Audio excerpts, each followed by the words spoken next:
আসসালামু আলাইকুম এভরিওয়ান। যদি আপনাদের ফোনের স্টোরেজ অনেক বেশি খেয়ে ফেলে এবং সাথে যদি দেখেন যে না আমার ফোন স্লো হয়ে গেছে, ভারী হয়ে গেছে, তো সেক্ষেত্রে আপনারা কিছু কাজ করতে পারেন।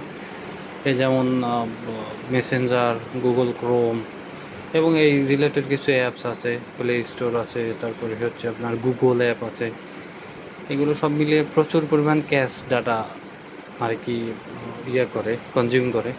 তো এই ক্যাশ ডেটাগুলো আপনি ক্লিয়ার করে দিলে আশা করি আপনার ফোন ঠিক হয়ে যাবে। তো ক্যাশ ডেটা ক্লিয়ার কীভাবে করে এটা আমি দেখাচ্ছি, একটু ফলো করবেন কাইন্ডলি। প্রথমে আপনি একটা অ্যাপের উপরে চাপ দিয়ে ধরবেন, তখন ওই অ্যাপটাতে একটা অপশন আসবে অ্যাপ ইনফো। অ্যাপ ইনফোতে ক্লিক করলে এখানে আসবে স্টোরেজ নামে একটা অপশন। স্টোরেজে যাবেন, স্টোরেজে যাওয়ার পরে এখানে দেখেন অপশন আছে ক্লিয়ার ডাটা, ক্লিয়ার ক্যাশ।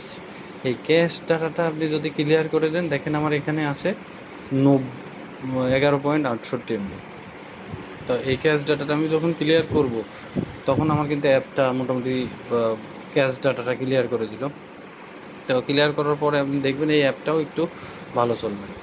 তো আশা করি আপনার একটু উপকার হবে। যদি উপকার হয়ে থাকে তাহলে ভিডিওটা শেয়ার করবেন, লাইক দিবেন এবং বেশি বেশি কমেন্ট করে সবাইকে মেনশন করবেন। ধন্যবাদ সবাইকে।